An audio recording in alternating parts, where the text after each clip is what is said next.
All right, welcome to the Fantasy and Friends production of the Dynasty Evaluation Show. Got some great guests here today. We're going to talk about tiers, my favorite thing, Dynasty tiers. Tiers help you draft in your rookie drafts coming up in the offseason. So let's get ready to talk tiers.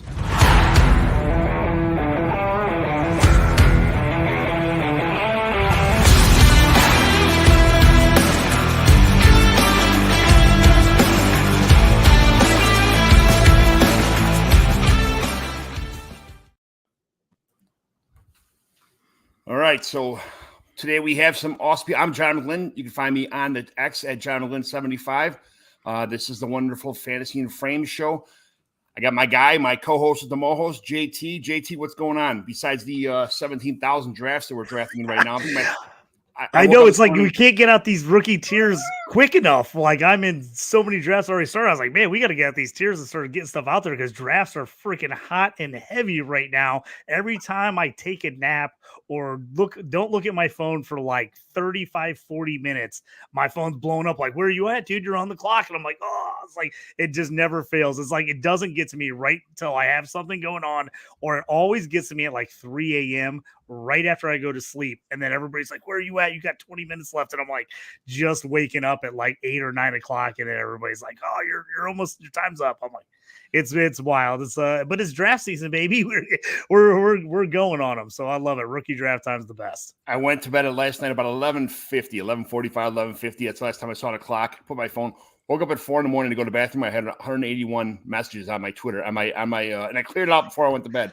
All that shit going on for 5 hours in the midnight, from all these drafts. It's absolutely crazy. But so we got an awesome guest today. Hopefully he probably drafts more than we do. So it's one of those deals.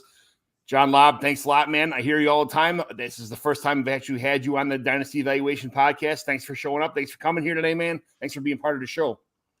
Well, thank you for having me on. And I actually have started 2 drafts, and both of them we've hit a speed bump because they're actually with people from overseas, and you have the time change, right? So we have to wait, and that's fine. It's just one of those things, you get real anxious. You want to make your first pick. But I understand the reality. We have all summer, technically, so I have to be patient. But I just submitted my Dynasty rookie rankings for Superflex and 1 quarterback leagues. I wrote my fantastic freshman article for the 11th year. I spent basically 48 straight hours pumping that stuff out. They'll be on Player Profiler. I just sent them in, so hopefully they'll be up and available to read very soon. But it is Dynasty season, right? This is what we're all here for. Starting around the holidays, I've been working on these rookies. Now let's see if I can draft some and let improve my leagues. Yeah, it's fun drafting them. It's super fun. I got another draft later. We had a mock draft later tonight on Fantasy and Frames. Me and JT are part of it also. So on top of all the rest of the drafts, these mock drafts are coming. It is absolutely awesome time. This is the best time of the year. All these people who do redraft are always like, oh man, I can't wait for the season to be over with. There's nothing to do. I think besides setting lineups being a pain in the butt, like in the end season, I have been busier than I have been the last 5 years trying to do all this stuff. It's absolutely awesome, man.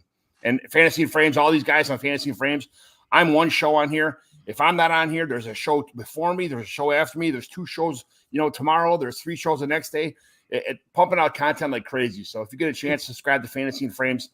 Absolutely wonderful, wonderful, wonderful. So today we have some tiers we're talking about. This is what the point of the show is here. We're going to discuss rookie tiers for your Dynasty Fantasy Football rookie mock drafts. So we're going to jump right into it today. So we're going to do tiered quarterbacks. We're not tier 1 is Caleb Williams, so we're going to leave him out for the sake of just argument here. So let's go start with tier 2. In what order do you prefer these quarterbacks that are going in first and second rounds of fantasy rookie Superflex mock drafts? We have Jaden Daniels, JJ McCarthy, Drake May, Michael Penix, and Bo Nix. So if that's the case, what are we, JT? What do you think? Who do we start here? What are the tiers you have here with these quarterbacks? Yeah, so if I'm coming up in drafts, I'm kind of looking at what I need. Obviously, 1 QB and Superflex are different for me. If we're going 1 QB, Jalen Daniels is up there for me with the rushing prowess for him. He kind of moves up on my list. If we're going super flex here, I'm kind of looking at options, who goes where. I'm not completely sold on Daniels. I know I've said this like all off season. I'm not completely sold on him at 2, but I would probably take him at 2. I'm actually leaning JJ McCarthy as my number 3 guy. I just really like that situation with the Vikings. I like the offensive coordinator. I like the wide receivers. So he's probably my 3. Drake May is going to be my 4.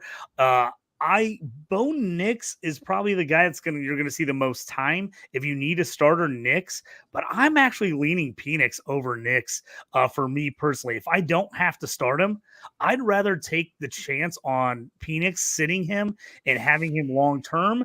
I have this real bad feeling that Nix is gonna get in there, play. The Broncos aren't gonna be good. It's gonna get blamed on him. And could we get one of these situations where they end up drafting near the top of the draft again next year, and then they end up trying to get another quarterback to replace him?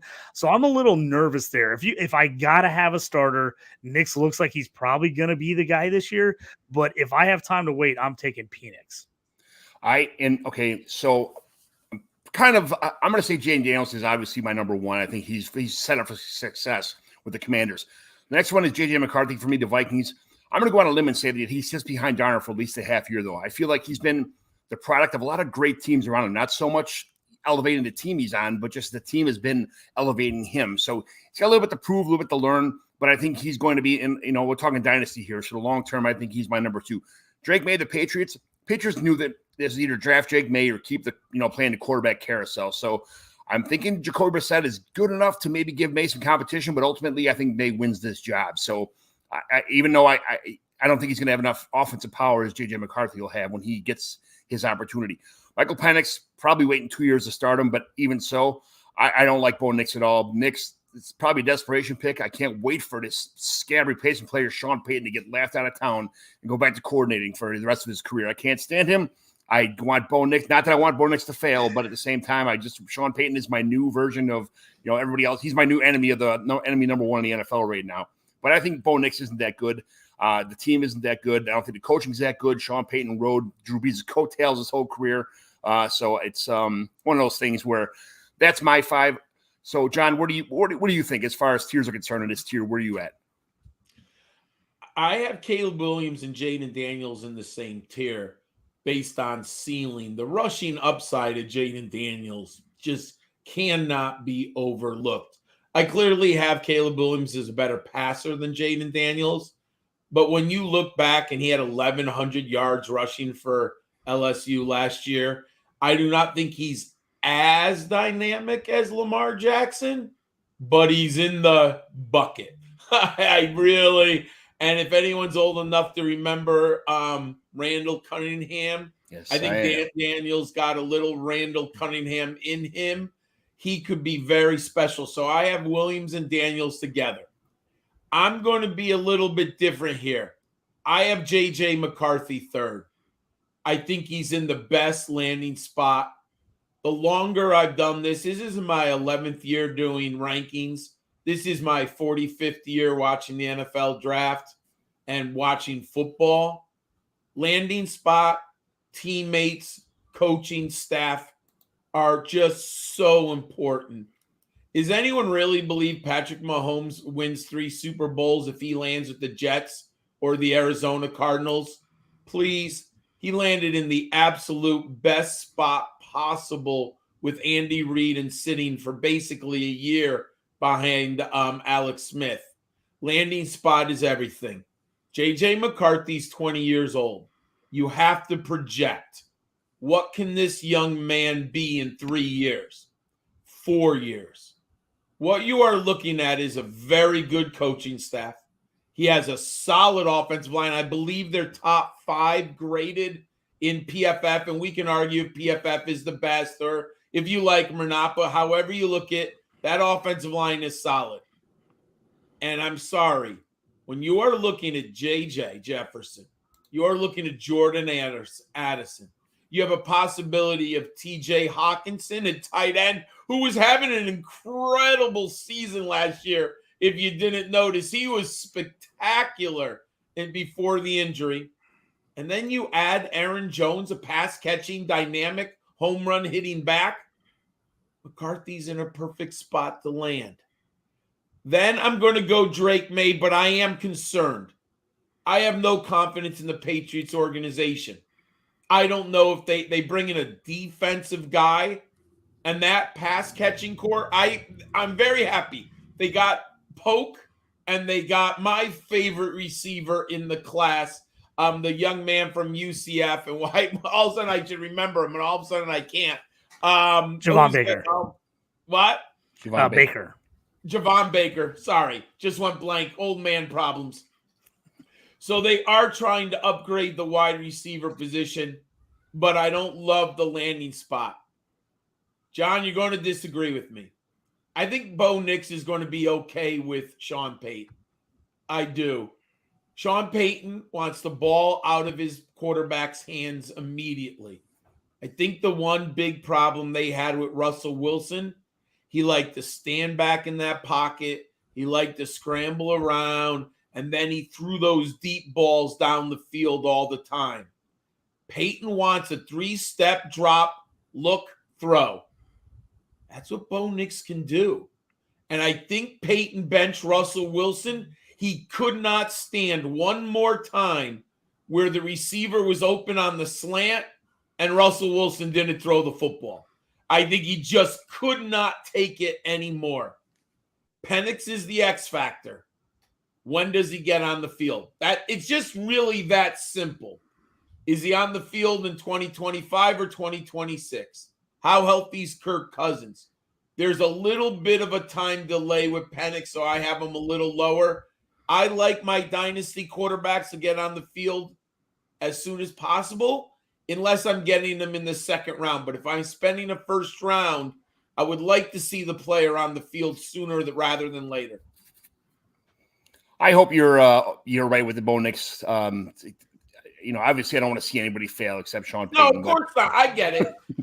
But yeah, Bo Nix. I mean, he ran the slant boy, role for the Michael Thomas forever. I understand where you're coming from. I can envision Bo Nix being that guy, just dropping him. I get it. And I hope that does happen where he proves me wrong here.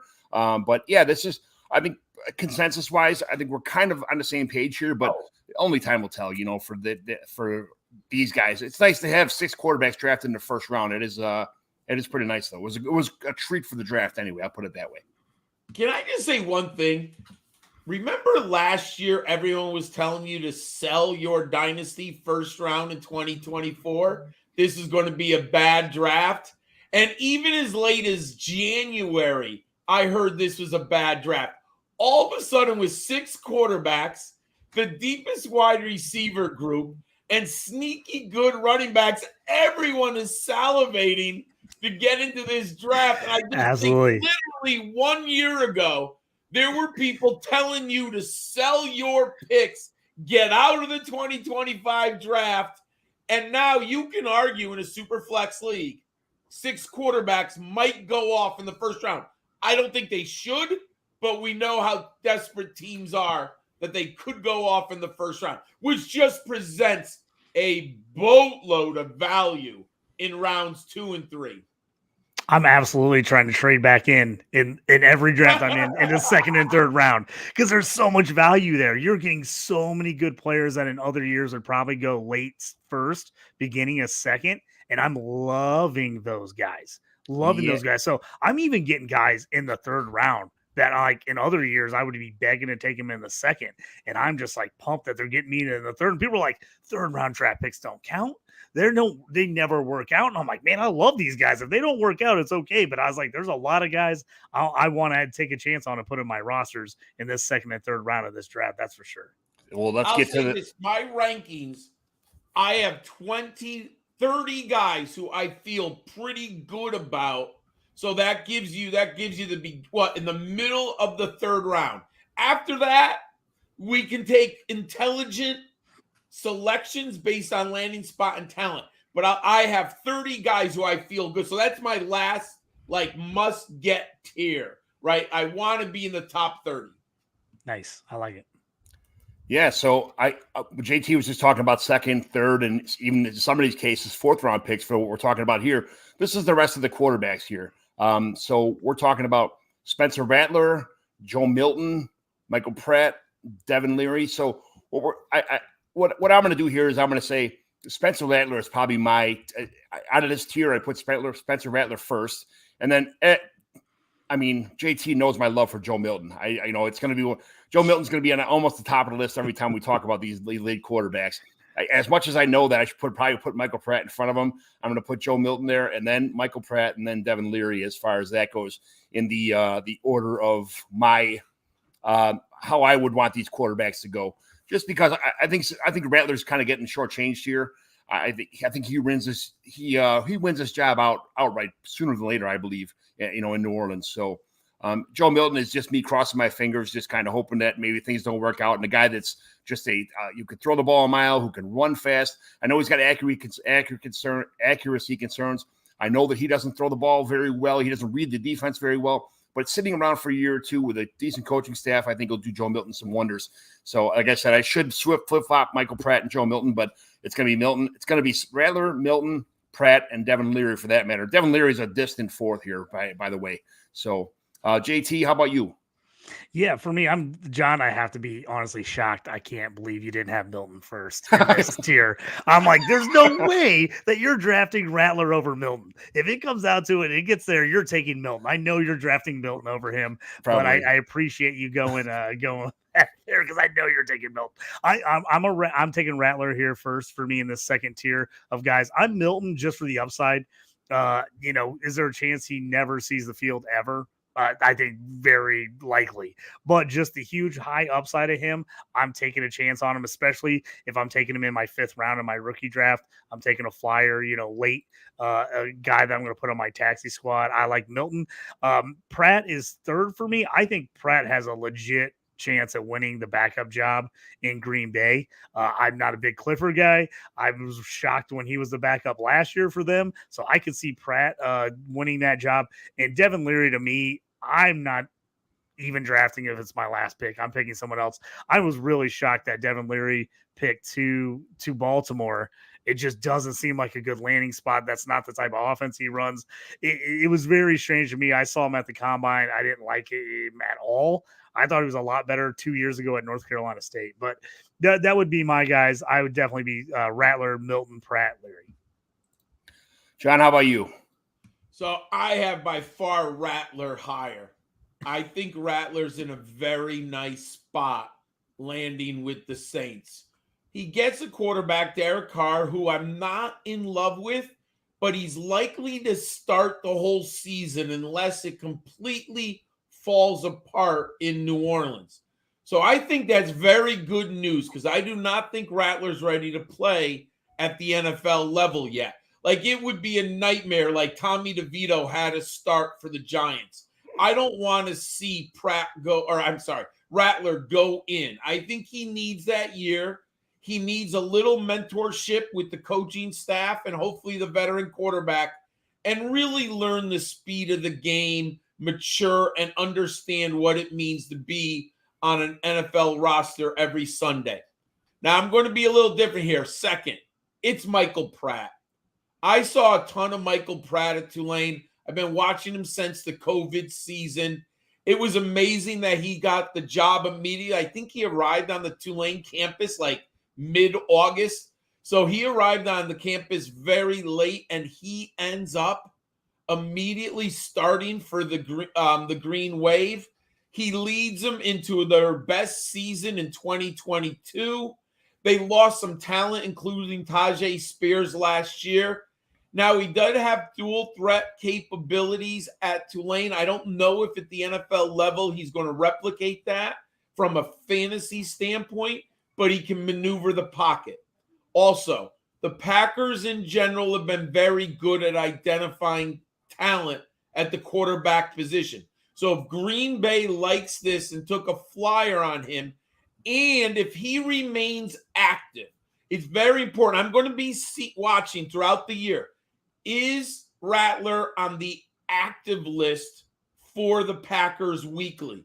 If he is, that means the team has enough confidence that he could go into a game. So I like Rattler. And John, I'm not trying to disagree with you. I will own no shares of Bazooka Joe. Oh, no. 0.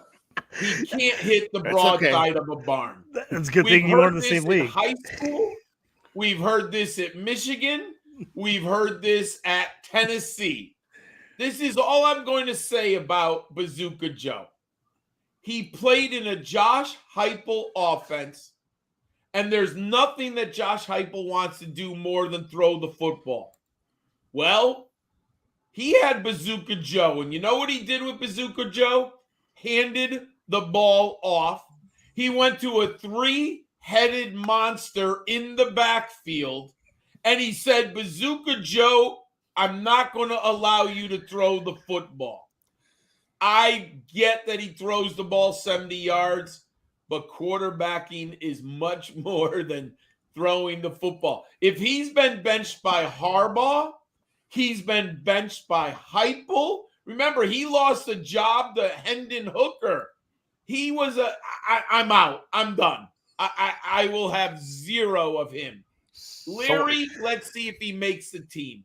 He doesn't fit the mold of a backup to Lamar Jackson, so I have some questions, but I did like his 2021 film at North Carolina State. Then he gets hurt in 2022. Did not love him last year at Kentucky. Let's see if he makes the roster. So I think you're just mad because you didn't get a chance to get any Joe Milton shares in your drafts, and you're just taking on.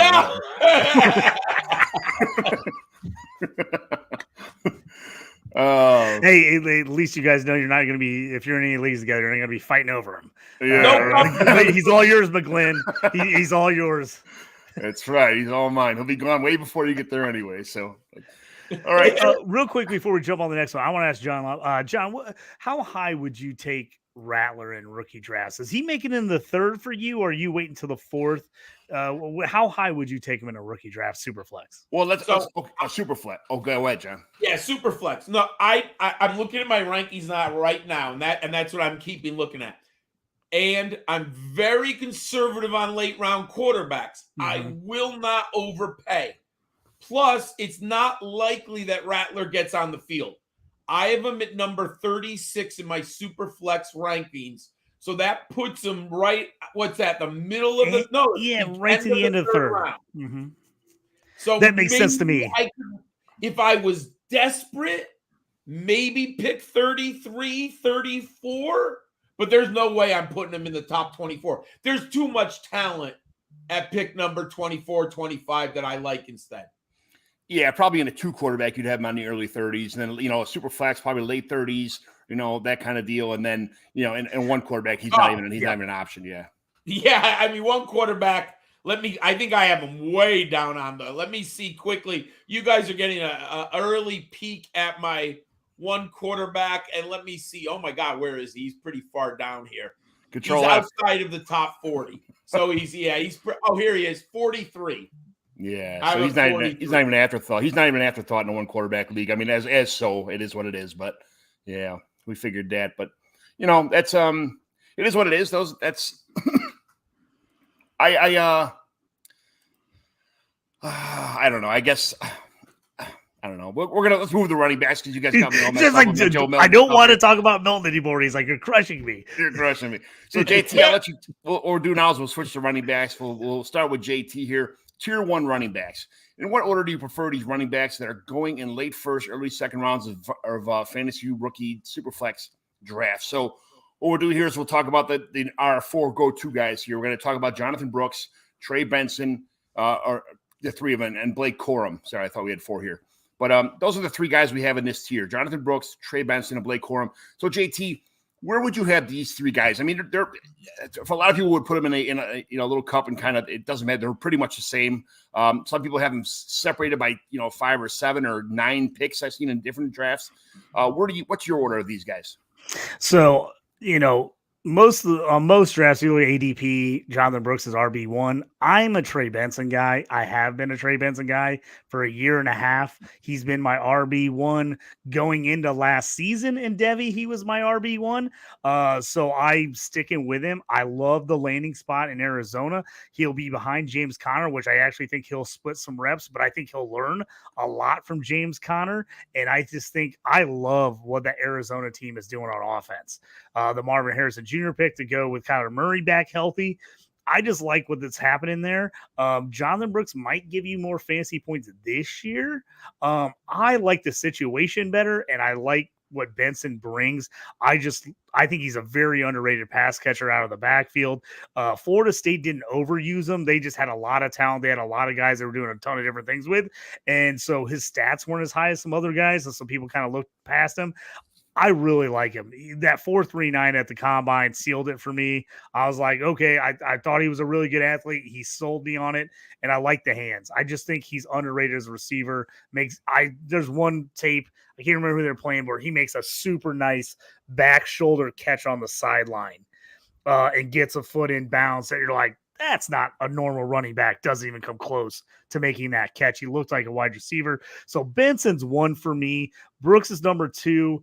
Panthers is a nice landing spot for him just because I think he immediately jumps to RB1 there. I don't think Chuba and Miles Sanders are really fighting him for that spot when he's fully healthy. I think Chuba probably starts as the number 1. I think Brooks takes over by mid-year, and I think Miles Sanders at this point is dust, so it doesn't matter. And then to me, it's Blake Corum number 3. I know some people are really fired up about Blake Corum. I like him. The issue for me is he went to a team who has a running back who does all the stuff he does well, the same, and all the stuff that he's bad at, he's also bad at. So it's like Kyron Williams, he feels like a light Kyron Williams. So I would rather have Williams. I know a lot of people think, oh, man, he's going to steal that job. I don't think so. I think he's going to be the clear-cut backup. Now, Williams gets hurt. Then I like him because he's going to do the same type of things, but it's not like he's a receiving back. It's not like he's a really good passing blocker. And so for me, that's exactly the things that Kyron Williams is very good at. So I'm a little down on Blake Corum, where I know a lot of people like the landing spot. I didn't like it quite as much. So it's Benson, Brooks, Corum for me. John, how about you? Where do you have these players ranked? Justin, you and I are on the same page. I have moved Benson up to my top in Superflex. He's my number 12. I think he's worth the first-round pick, especially if you are a playoff team, you have a solid roster, and you are going to get the possibility of a starting running back in an exciting offense. I agree with you. With Trey McBride, Marvin Harrison Jr., Trey Benson, and Kyler Murray, you have a very interesting quartet of playmakers. I like Benson, and I was not a Benson guy pre-draft. I had some questions about his vision. Watch the film, and there's some real bad runs. I also worry, could he take he never had, I think, over 160 carries in any individual season. But when you spend the 66th pick, beginning of the 3rd round on a running back, he's going to get carries. I do know James Conner's here, but he has missed 4 games each of the first 2 years. I believe he's 28 years old. He's a little older in the tooth now. So I think by 2025, Benson is by far the number 1. So I like him. Jonathan Brooks. Don't love the landing spot. Love the coaching staff.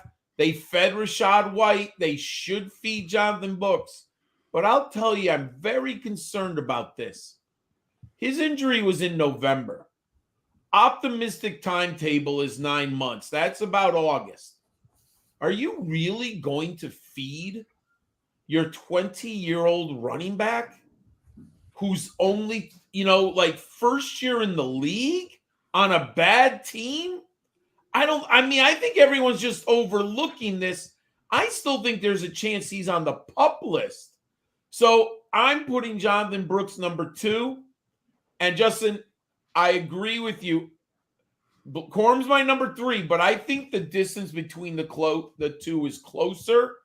I think Corum's a better prospect than Kyren Williams was coming out of Notre Dame. I have him graded higher, and I do think Corum's better. And the Rams spent 3rd-round draft capital on Corum, so that tells me a lot that they think he's going to be a good player for them because he is older. You're not looking at Corum as a 4-year player, I think.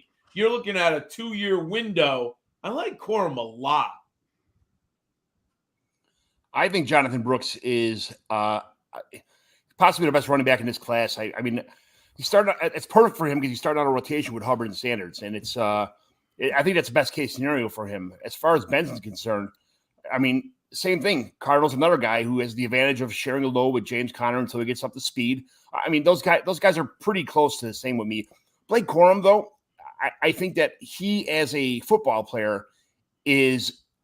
I mean, he just feels like a better football player than these two guys.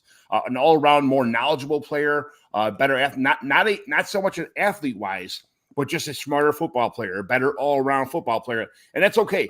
The other guys have a little bit more talent. He's a little bit more of a heart and knows the game a little bit better. So I'm not sure what the advantage is. I guess they better have the physical talent, but I think that Corum is going to start out better than Kyron Williams. I think Corum is better than Kyron Williams.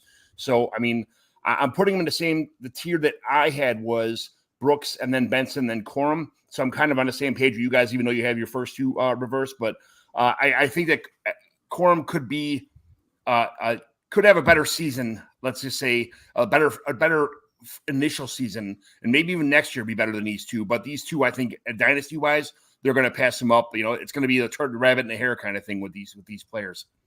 So that's the way I look at it. Anyway, so then we get to the tier 2 running backs. In what order do you prefer these running backs that are going between the second and third rounds of fantasy dynasty superflex drafts? You got Marshawn Lloyd to the Packers, Ray Davis for the Bills, Jalen Wright to the Dolphins, Will Shipley to the Eagles. So we have those four guys. John, why don't you tell me what order do you have these four players in on your rankings? I think the number one guy is easy, Jalen Wright, going to the Miami Dolphins. I just love the spot. If there was one spot in which he could be successful, and that's a Mike McDaniel offense, I didn't like his vision either, but I love this speed. I love this size. You give him a runway and the young man is gone. Well, what did we see with Devin Achane? We saw a runway on the outside. And when Devin Achane got that runway, he was gone. He's big. He can replace Mostert at the goal line. He's over 200 pounds a lot. I think he's 215. My old man memory serves me, something like that. He's big, strong. I like Jalen Wright a boatload. Then I got Marshawn Lloyd. I liked him. He was my number 5 pre-draft running back. It's a good landing spot, not a great landing spot. It depends on how Josh Jacobs does, but they do have an out. The Packers could get rid of Josh Jacobs in 2025. So it's not like forever. It's not a guarantee that Jacobs is there. So I'll take Jalen Wright there. Then out of the 5 that you've given me, I'm going to go Ray Davis of the Bills. But I don't know what his ceiling is there. I do think he has a limited ceiling in Buffalo. Then I'm going to go Bucky Irvin and then Will Shipley. Those are how I like those. I think Shipley is sneaky good. If you can get him in the 4th round with his all-purpose background, because he should be returning kicks and punts for the Eagles this year. And then he's got sneaky upside in the pass catching. So that's my order there. So, okay, I got Lloyd here just because of the fact that I'm not sure how much gas left in the tank for Aaron Jones. So I have Marshawn Lloyd as my number 1. Ray Davis of the Bills, he's a good pass catcher, not as good as James Cook is, but he's a good complement player from this. They're like the same cloth. Just gives the offense some versatility. When you bring a back, I think that everybody wanted the Bills to bring in a big back. But this leaves them in an offense where they can have both players on the field no matter what play, and nobody knows what it's going to be. It's going to be up the middle. It's going to be a pass catching. They're both kind of the same player. So a lot of times, like when you put Derrick Henry on the field, most of the time everybody knows it's going to go up the middle. It's going to be a running play or a play action. I think Ray Davis and James Cook are pretty much the same players. So it's a good compliment for their team. Jalen Wright for the Dolphins. I feel like the Dolphins have a type. That's all I'm going to say is that they have. It might work out well until halfway through the season when everybody figures out the playbook, which happens every year with these guys. I'm a Dolphins fan. It's kind of getting old now that they light up the scoreboard for the first 6 games or 8 games, and then after that, they're scratching their head figuring out the playbook. They have all these playmakers that are making plays, but then they just kind of something happens. Someone's going to get hurt somewhere, and they can focus on these big playmakers and not to make big plays. I think Jalen Wright's going to be kind of stuck in the same kind of thing like you saw with A-Chain was hurt last year, so it's not really fair to kind of pick on him. But the whole team got clogged up as soon as like halfway through the season because they just couldn't figure out what to do with the players that were healthy. Shipley, the Eagles, I don't understand why they just couldn't stick with Kenny Gainwell. I'm not a big Shipley fan, never have been. I mean, he's a compliment to Saquon, but whatever. It is what it is. So he's my number 3 there. Bucky Irving, Buccaneers, great passing down specialist. I feel like they should have drafted more between the tackles guy instead of a smaller version of Rashad White. But that's the only reason I don't think he's going to get much action for a while. So I guess I'm going to go Lloyd, Davis, Jalen Wright, and Shipley and Bucky Irving as far as my guys are concerned here. So JT, how different are you than me and John? So my pre-draft rankings, I actually had Lloyd as my RB4, Davis as my RB5, Wright as my RB6. So I had those 3 guys in a row. Jalen Wright, like John said, I think the Dolphins landing spot just kicks him up. It's about the perfect landing spot, the perfect team for his abilities. You put him on a different team, I definitely don't like him as much as the other guys, but I just think that offense, I think they're never going to feed Devin A-Chain all the time. So I think he's going to get some solid work in there. So that pushes right up there. My love for Ray Davis is high. I like Ray Davis slightly over Lloyd here, even though I don't like with Jacobs being to be out. I think that, I think Lloyd's future, especially with him getting 3rd round draft capital, is really nice. So it shows that the Packers liked him. I'm taking Ray Davis slightly above him.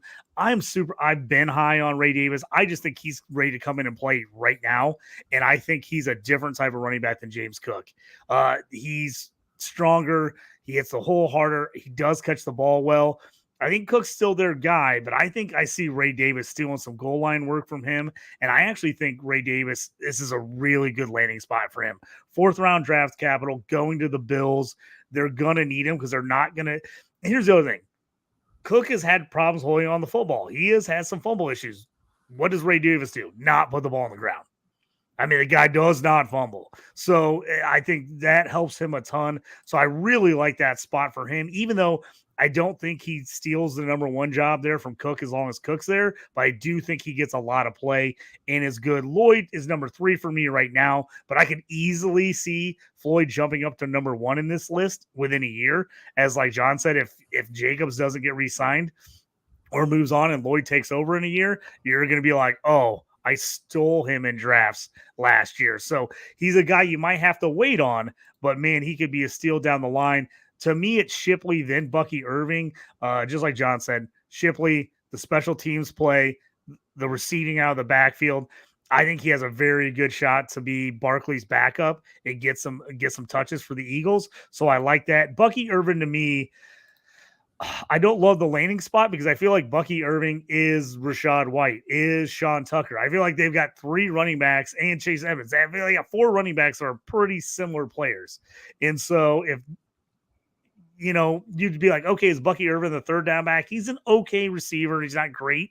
He doesn't have great hands, but like Rashad White's your 3rd down back. Okay, so is Bucky going to beat him out for 1st and 2nd down carries? I don't think so. So that's what hurts me on Bucky. Even though I like Bucky, I don't love the landing spot. So I'm going right because of the Dolphins landing spot. Ray Davis, Lloyd, Shipley, Irving. You guys, I don't know why. And I'm taking all these guys between the 2nd and 3rd round. I'm probably taking Wright in the 2nd. I'm probably taking Davis in the 3rd. I've been getting him like early 3rd to mid 3rd. Lloyd, most likely you're going to have to go in the 2nd to get him, probably mid to late 2nd to get him. Shipley has been, I think, the guy you can steal. He's been falling in drafts. Like John said, if you can get him in the like early 4th or late 3rd, I think is a great spot to get him. Because I had him in my top 10 RBs in this draft class. So if you can get him that late, I love it. Yeah. I don't know why I was thinking when I had said earlier about Aaron Jones being there. I don't know why they slipped that out of my mouth as far as that goes. I think I was thinking the 1-year contract of Josh Jacobs because I think that his situation there, it's 1 year and everything else is it looks like it's all erasable after that. So that was on my mind with, I don't know why Aaron Jones slipped out, but anyway, So let's get to the next area of the running backs here in tier 3. What order do you prefer these running backs? Are they going between 3rd and 4th rounds of your Superflex rookie draft? 33, Tyrone Tracy, Giants, Kamari Vidal, Audric Estime from Notre Dame, Braylon Allen, and Isaac Garendo. So, JT, what do you, as far as these guys are concerned, where do you have these 5 guys slated? So for these guys, it's a really tough one because of landing spots I don't love. I hated Braylon Allen's landing spot, so I don't like him. Even though Kamani Vidal was a 6th rounder, he actually jumps up to the first guy on this list for me because I love the fact that he's at the Chargers. I think he has a chance to be in the mix there with Gus Edwards and Dobbins. So Kamani Vidal goes up to number 1 for me in this round. I would love to get him in the 4th round of drafts. I've been seeing him go anywhere from mid 3rd to late 3rd to early 4th. So I like him. Braylon Allen, I said I don't love the landing spot, but I'd probably take him number 2. Estimate would be 3. Tyrone Tracy probably has a better chance than Gary Endo to start. So I'd probably go Tracy, then Gary Endo. Gary Endo, if he could get on the field, if he ended up working his way into the backup slot behind Christian McCaffrey, he would fly up my list. I just don't know if that's going to happen. I mean, he's got all the ability in the world, but if he ends up being 3rd, 4th on the list for the Niners, I don't love it. So I'm probably taking my shot on Vidal first, Allen 2nd, Estime. Those guys I would be taking like early 4th to mid 4th round. And then 5th round late, I'd be maybe taking a shot at Tracy and Gary Endo. The only reason I have this is going to be a kind of a weird situation here because I think Audric Estime definitely has a chance to supplant Javonte Williams here. But I mean, Javonte Williams, I don't think we've really seen the real Javonte Williams yet coming from this injury. So there's a lot of questions there. Same with Vidal. I'm not sure about Dobbins' health. I'm not sure if Dobbins is really healthy. Where does that put Kamani Vidal at? Then maybe they know more than we do, saying JK is healthy, so they didn't draft a running back early. Tyrone Tracy, I think he could win the job from Devin Singletary right from the get-go. So I'm not really sure that – I mean, I might even put him number 1 on this list. If I'm drafting, I mean, I don't want to, but I might put Tyrone Tracy, as far as fantasy is concerned, as my number 1 on this list, and then Vidal, and then Estime, and then Braylon Allen, who I liked a lot, but he could not have landed in a worse spot. A, with the starter, and then, B, with the backup. I think he is – everybody knows my love for Israel Benakanda, but it is what it is. And then Garendo, I think he's just fool's gold. I think the guy didn't have much touches in college. He wasn't much for he ran a good 40 time. He's a good sized kid for his athletic specimen, but we've seen that before. Athletic specimens coming in the NFL and not panning out. So I got Tracy number 1 here. It might seem kind of crazy, but as far as fantasy is concerned, we're worried about points on your fantasy football team. Not so much just the talent from the players. So, John, where are you at these guys? My number 1 out of this list is Kamani Vidal. I just think the landing spot is so enticing. I have no interest in J.K. Dobbins, and I love them coming out, but the injuries have just taken their toll. Gus Edwards is what Gus Edwards is, very limited upside. I know Kamani Vidal is coming out of G5 school, but we know exactly what Jim Harbaugh and Greg Roman are going to do. They're going to run the football. Vidal is an uber pass blocker. He's a above average pass catcher. He's a 3-down back. I love him completely. I think if you get him in the 3rd, it's a steal, but he might be – the buzz is hard and heavy right now. You might have to get him in the 2nd. Then I like, based on landing spot, I'm going to go Audric Estime. I think there's a chance that he could get significant carries in that Denver offense. After that, I have to go Tyrone Tracy. I'm going on pass catching upside. Devin Singletary is right now the only one who looks like he's going to get touches in the backfield. I do think they got Tracy in for special teams, but how much can Devin Singletary do on that team? And then it's Garendo and Allen. I guess I like Braylon Allen better than Garendo, but I understand Garendo sitting in that Shanahan number 2. if he can beat out Elijah Mitchell, which I'm not sure he can.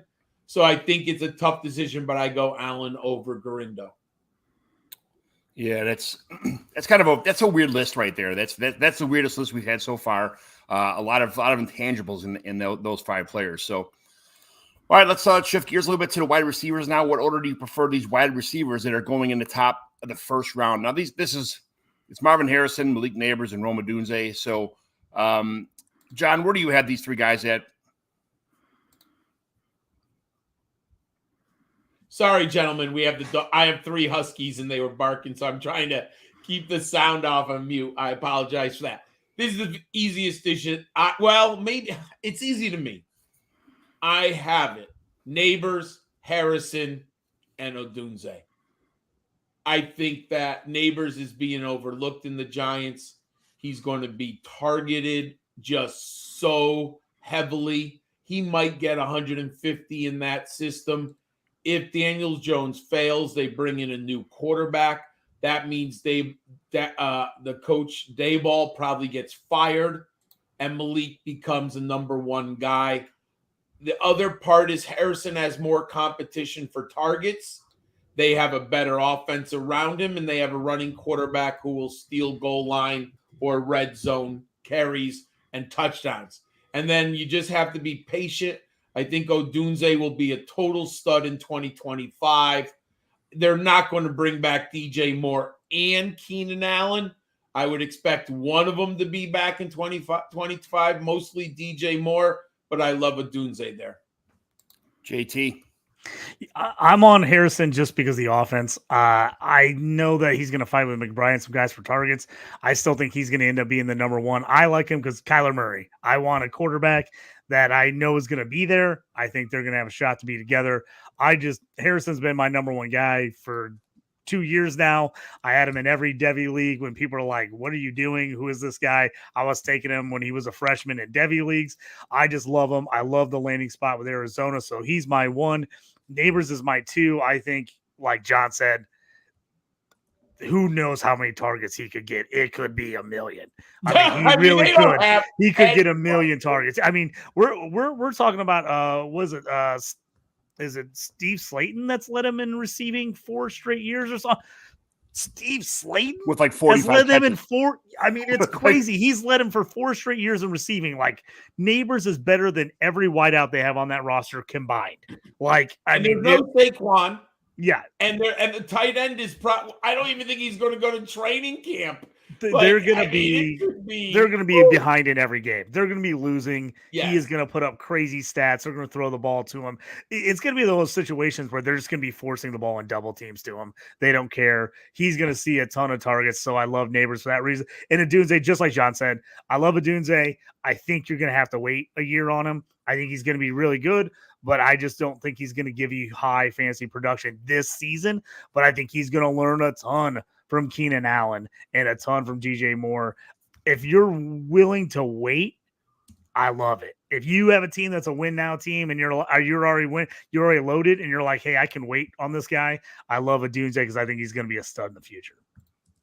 Yeah, I'm not really. You can't really cross the line in the sand and say Marvin Harrison is going to be better than Malik Neighbors or Malik Neighbors is going to be better than Marvin Harrison because they're both going to get peppered with targets. I mean, Neighbors is the only game in town. And like I had 7,000 targets written on my show sheet here, and you guys said 1 million and something, so we're all on the same page there as far as that goes.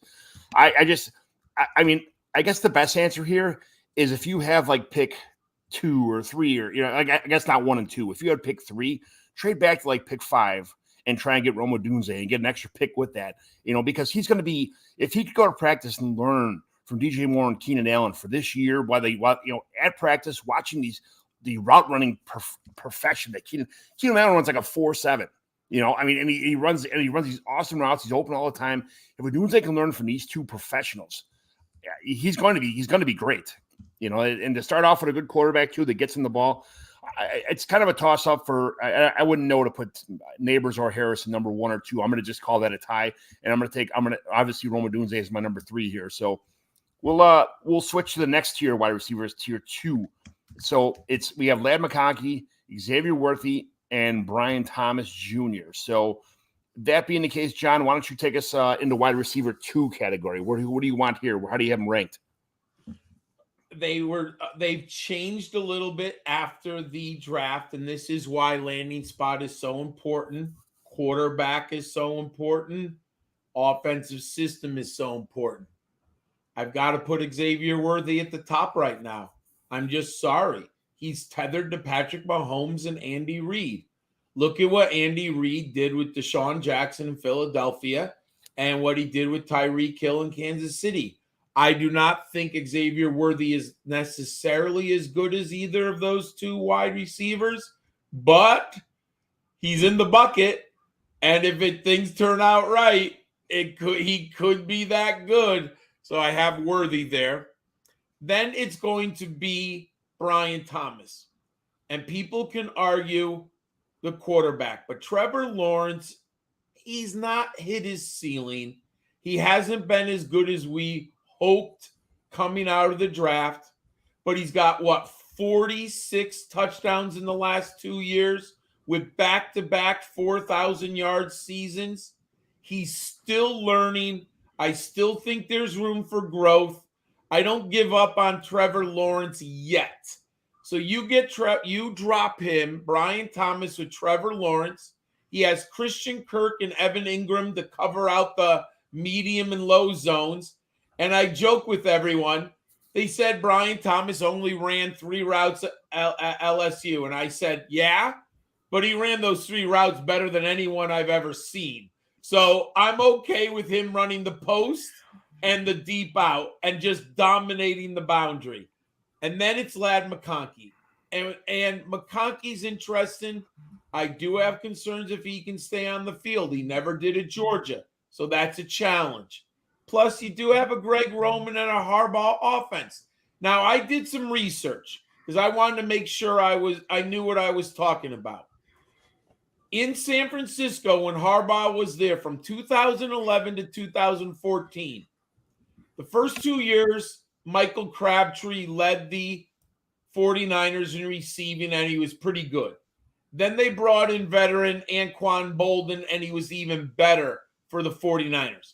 So there is upside in Harbaugh's offense. He could finish top 25. His only challenger for targets right now is Quentin Johnson, who just put together one of the awful rookie seasons you could imagine.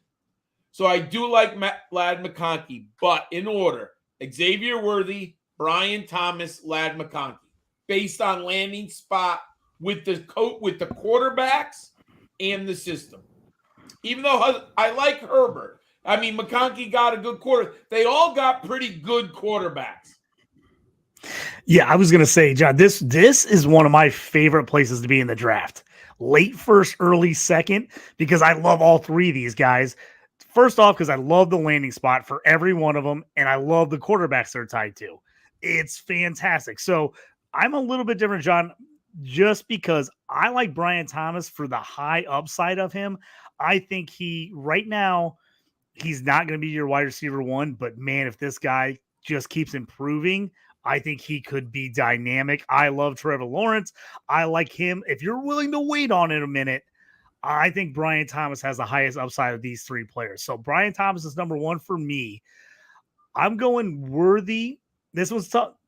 I take this back. I'm actually going McConkey 2, Worthy 3. And here's what I'll tell you why. I like Worthy. I think he's in the best situation. My issue with him is how much Mahomes spreads the ball around. How much is he going to get fed?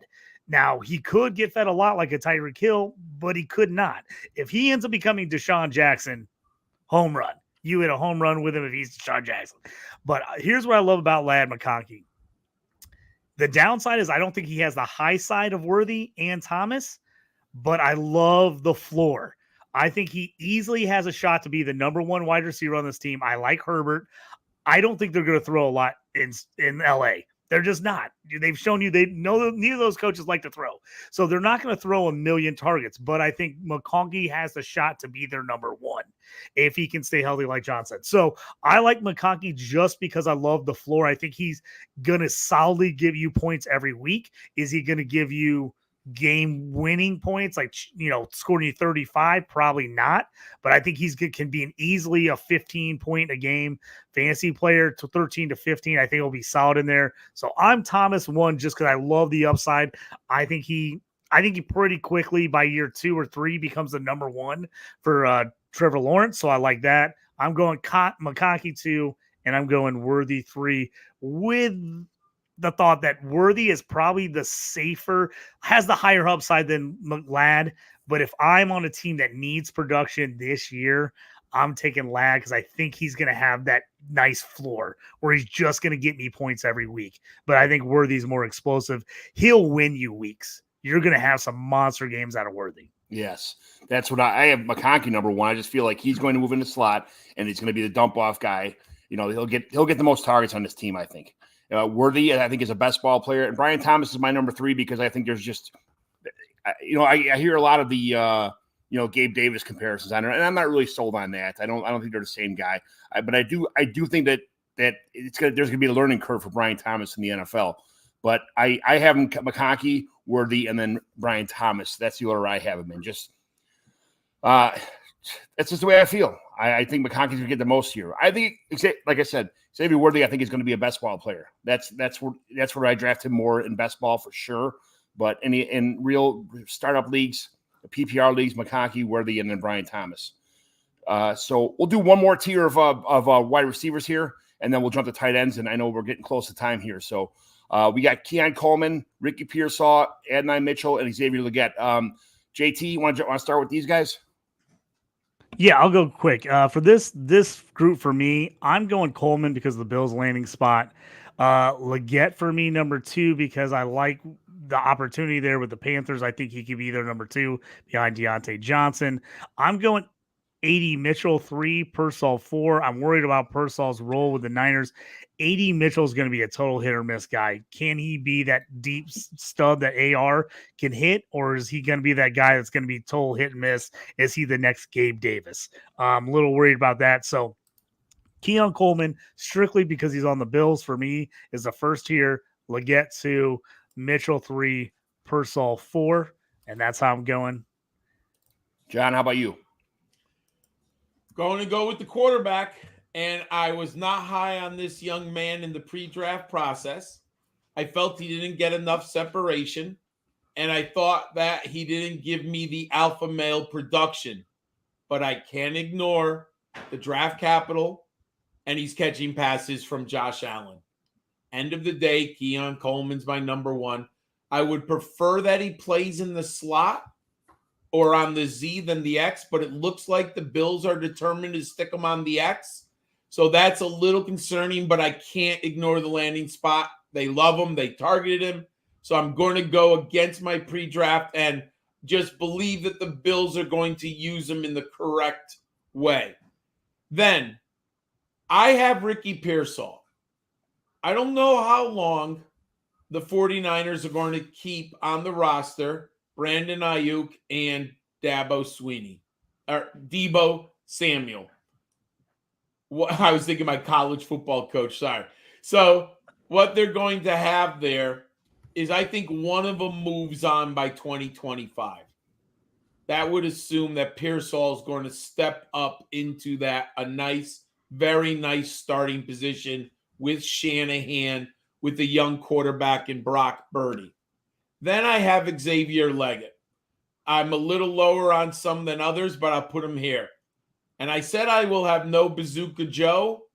I think part of giving advice in Dynasty is who to avoid.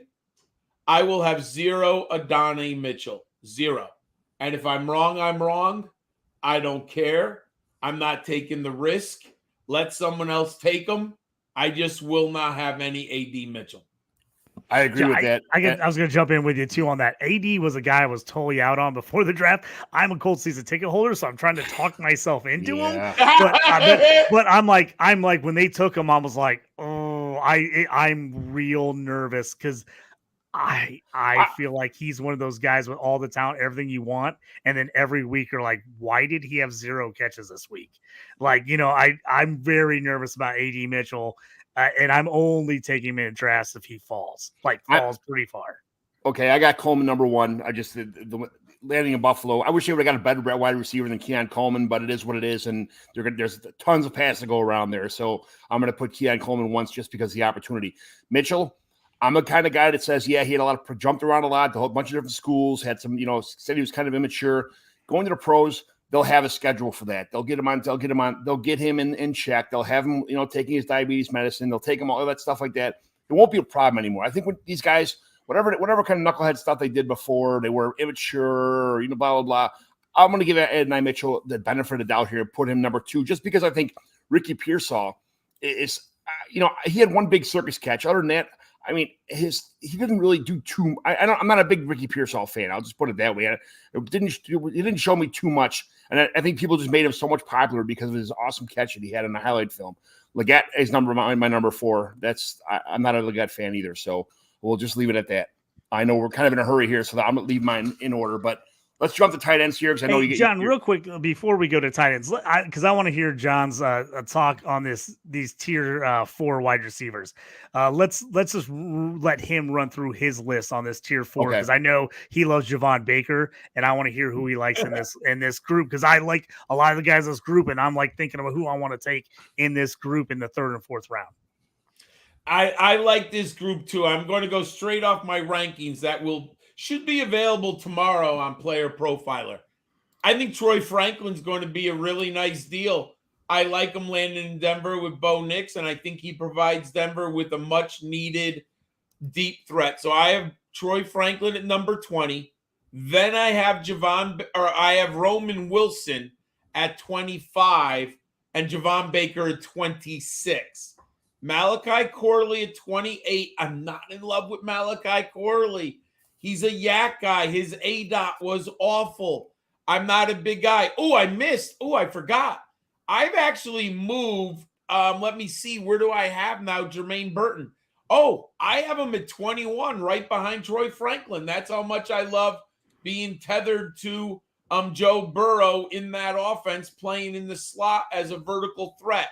So Franklin 20, Jermaine Burton 21, Roman Wilson 25, Javon Baker 26, Corley 28.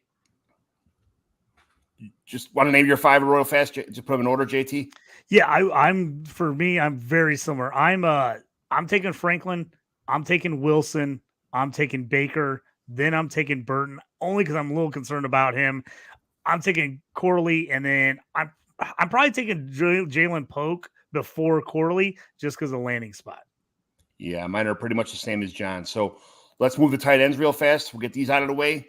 We're assuming that Brock Bowers is number 1, so we're not going to go with him. We have Sanat, Jatavian Sanders, Theo Johnson, Cade Stover, Eric All, and Jared Wiley. So, John, tell us, or JT, why don't you start here with the tight ends? Yeah, so real quick for me, I actually like this group not as much as I liked last year's group, but I think you could get some value here. I like Ben Sinnott a lot. I'm really surprised he got 2nd round draft capital. My big worry is Cliff Kingsbury's never really used tight ends, and I'm little worried that he's going to be on the field, but you're never going to see anything out of him. He's going to play a lot of H-back. He's going to block a lot. So I'm a little worried. I still would take him, but I'm not taking him unless he drops to me in middle of the 3rd round. Jatavion Sanders, 4th round pick. I would take him, but again, I'm probably waiting to the 4th on Sanders. He's my 2nd guy. I actually love the Cade Stover landing spot in Houston because he's with his boy CJ Stroud. He was great for Stroud. I think he could take over for Dalton Schultz eventually. I was a little worried about his size and blocking, but I like Stover, especially because he's on Houston. So he jumps up to 3 for me in this group. Theo Johnson is 4, got all the size. If Waller retires, Theo's got a great opportunity to be the tight end 1 there. Eric All is after that for me. I like Eric All. He's been banged up a ton. He's got all the athletic ability. If he can somehow pull it together and stay healthy, he has every opportunity to be the Bengals' number 1 tight end. He could easily beat out Mike Gesicki for that spot. So he's a guy I'm absolutely taking a flyer late 4th or 5th round in drafts. If he gets to me, I'm taking Eric All because I think he could end up being a steal. John? I have Ben Sinnott pretty high. He's my number 2 tight end. I do think, though, I tend to wait at tight ends. So I'm not going to have I think he's going to go in the top 24. I really do. And I haven't ranked at number 35, and I really like him. But what's his ceiling in that Commanders offense with Jaden Daniels? So I just have him lower than his ADP. But I like Ben Stein. He's my number 2 pre-draft, and he had a good landing spot. I'm telling you the guy I'm going to have a ton of. It's Cade Stover, man. I got him in the 5th round in 2 drafts already. He landed in an ideal spot. From what I've read, CJ Stroud wanted Stover. Kind of banged on the table a little bit for Stover. I think that's a great landing spot in Houston, so I'm going to have a lot of him. Then I have Jatavian Sanders. Man, this Bryce Young and this Panthers team, how much am I going to invest in the Carolina Panthers with the quarterback I have no confidence in? So I don't think I have a lot. And then Eric All. Hey, if he's 100% healthy, he ended up landing in Cincinnati. Man, it is a home run spot, but I'm not 100% convinced on his health. So I have him lower. So that's how I have him. Then Jared Wiley would be the last one. I mean, I think he's just another guy in Kansas City. I think they have 3 guys right now behind Travis Kelce, and I don't think either one will be the star down the road. I got Sanat, Theo Johnson. I think Waller's gone. I think he could beat out Bellinger right from the get-go. And then 3, Cade Stover, Jatavian Sanders 4, Eric All 5, and Wiley last. So that's where my JT knows my love for Theo Johnson. So that's not. It may be a little biased on my part, but that's where I have him at anyway. So, anything else you want to add to these tiers, John, before we take off? No, I just want to say first, thank you for having me on. It's been unbelievable. I love unveiling the tiers. And there are so many players. Try to get into the top 36. I think you're in a pretty good spot. Don't be afraid to move up. Don't trade away number 1s next year. Number 1s are always too valuable. They get more valuable. Just think the difference, folks. Last year, what people were saying your number 1 was worth, and what is the number 1 worth right now? They have increased in value. Hold on to those number 1s. There is too much time. Too many players are going to rise. Too many things change. But try to get into those top 3 rounds, as many as you can. Take some shots. Took me a long time to learn not to trade my number 1s away, but I learned my lesson the hard way. So I like trading. You get one player we did not discuss, a sleeper who's no longer a sleeper, but I've loved him throughout this process. Luke McCaffrey. If you can get him in the 4th round, it's a steal. He has been dropping in a few of my drafts. I've seen him go like early 4th, and I agree. I think he has a shot to actually make that, get in that starting lineup. If you can get a starter in the 4th round of a rookie draft, man, you got to freaking love that. They spent the 3rd round pick. They took him over they took him over Troy Franklin. If you love Troy Franklin, you got to look at Luke McCaffrey and be like, hey, freaking Commanders liked him more than Luke McCaffrey, and they liked him more than Javon Baker, so they must really like him. He's a big dude, 6'2", 200 pounds, man. Hey, just through 3rd round draft capital. Yeah, you gotta go after guys like that, man. So, all right, John, thanks a lot. Want to tell everybody on the way out where they can find you at? Yes, thank you very much again. Gridiron Skull 91. I couldn't afford the A and the R when I signed up. I have my 2 beautiful puppies, my female huskies, just came into the room. So I got to give them some petting. So I was looking down for a little bit. They're like, come on, daddy. And then find all my written profiles and, most importantly, my fantastic freshman post-draft rankings with super flex and 1 quarterback. I have the Super 60 for each. Check them out.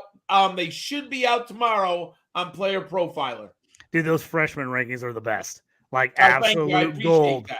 I check those out every year before I do any of my other drafts. Those are pure gold. You guys got to check those out. If you do any kind of college stuff, you got to get in on those. First thing I said when I told JT I got John Laub on there, he goes, "Yes, I love his college." So, yeah. I was like, we got to have him back and do a college show, John. I was like, we got yes, over the summer. We got to do a Devy All show. right. I'm trying to get John into these Devy C2C leagues. He's never really played before. I'm just bringing him in. I'm like, he's like, we got to get him back for a C2C league talk. Get all the good stuff. John, I'll tell you how fun Devy is. One team, I had Rome Odunze and Malik Neighbors. I just promoted them to my NFL roster. We could only promote 2. I had Trey Benson. I had to throw him back in the pool. No. That's how amazing my draft was last year out of the 8 hole. I drafted Malik Robinson at 1-8, Rome Odunze at 2-8, Trey Benson at 3-8. And I just can't keep the running back over 2 top 10 wide receivers. You're scaring me and not playing. What are you doing? No, it's the best. Like John said, I have a league that I had Marvin Harrison, Brock Bowers, and Trey Benson on my C2C team. Now they're all on my NFL team, and I look like a stud because I'm like, I just got 3 top 10 picks all just on my NFL team. All of a sudden, my team looks a million times better in one season. I love it. I'm getting there. JT's reeling me into the IDP world. He's leading me into the I'm getting him into everything. Pretty soon, I'm going down the rabbit hole. We'll all go fishing together, guys. Don't worry about it. And John, on another team, I had your man Ray Davis. I had Luke McCaffrey and Jonathan Brooks as late round guys who I now have all at the NFL. Absolutely outstanding. You should play, John. You'll love it. I'll be there one day. Don't worry. I'll be there, guys. I'll have Joe Milton in the league, too. You'll have Bazooka Joe. All right, John. Thanks for joining. Thanks for being here on the Fantasy and Frames show, Dynasty Evaluation. JT, where can everybody find you at?